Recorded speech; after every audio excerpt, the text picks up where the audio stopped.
Tanyo, dapat pala tayo, ang hanap buhay natin, yung makakakain tayo nung sarili nating tinapay. Hindi galing sa pinagpaguran ng iba. Mabuhay tayo na kumakain ng sarili nating tinapay.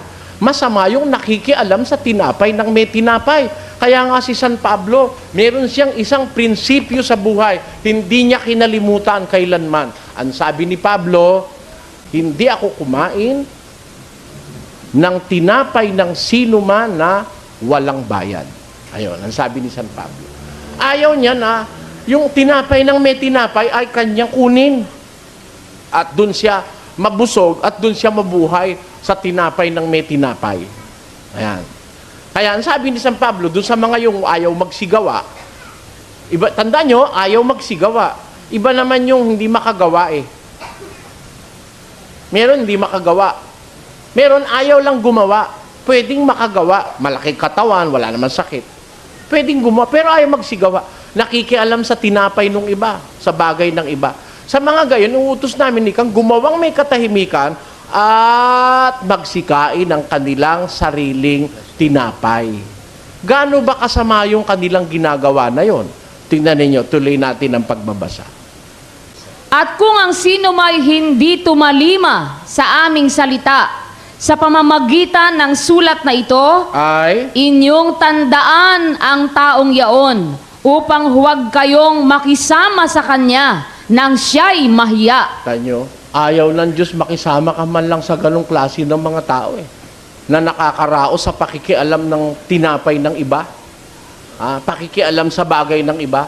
Pag nakisama ka ron, mahawa ka ng lakad niya eh. Aasa ka na rin ng aasa sa kapwa mo tao. Hindi ka na magpapagod. Hindi ka na nga magbabanat ng buto. Marami ho sa mga tao ngayon ang gusto. Huwag magbanat ng buto. Gusto ang trabaho. Magaang na trabaho. Tawag ho nila ron, white-collar jobs. Ayaw nila ng blue-collar jobs. Yung bang trabahong papawisan ka. Yung trabahong marurumihan ka. Ayaw nila nun. Gusto nila naka-aircon. Naka-opisina. Yan ang gusto ng maraming tao. Pati nga yung walang pinag-aralan, gusto. White-collar job din eh. Kuminsan, high school lang ang natapos eh. Ayaw pumasok ng janitor. Kakahiya naman ika. Ayaw ng messenger. Kakahiya. Gusto niya raw manager. High school lang naman siya. Kaya, merong ganun mga tao. Kaya hindi na sila maghahanap buhay. Aasa na sila dun sa pinaghanap buhayan ng iba. Mangungutang sila kuminsan na hindi na nila babayaran. Minsan hindi na sila mangungutang, manghingi na lang sila, kapalan na lang ng pagmumuka. Minsan naman, magnanakaw na lang sila. Minsan, hindi sila basta magnanakaw, mag-hold up na lang sila on broad daylight. Diba? Diyan nakakaraos yung iba. Yun ang pinakamasamang magagawa natin sa ating sarili. Na mabuhay tayo nang walang hanap buhay. Napakasama nun para sa Diyos. Biro mo sabi ng Diyos, huwag kayo makikisama sa kanila para sila mahiya. O hindi yung pala parang may ketong na ayaw ng Diyos na makisama ka at baka siya mahawa ka pa sa Kanya. Masama ho sa Diyos yung gano'n na ayaw maghanap buhay. Ayaw gumawa. Hindi ko sinasabing masama sa Diyos yung walang hanap buhay.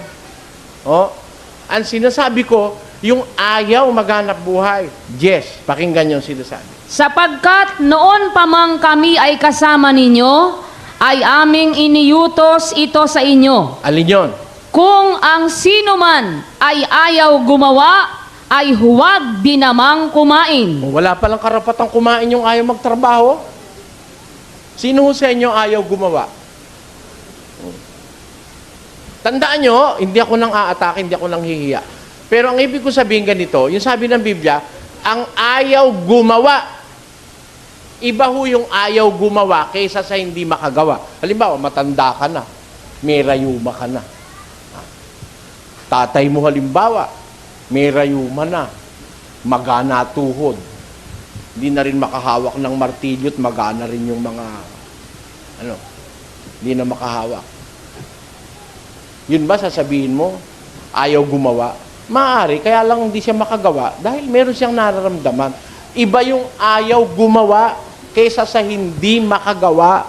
Sana po magkaintindihan tayo. Ang sinasabi sa Bibliang, huwag kumain, walang karapatang kumain, yung ayaw gumawa, huwag kumain.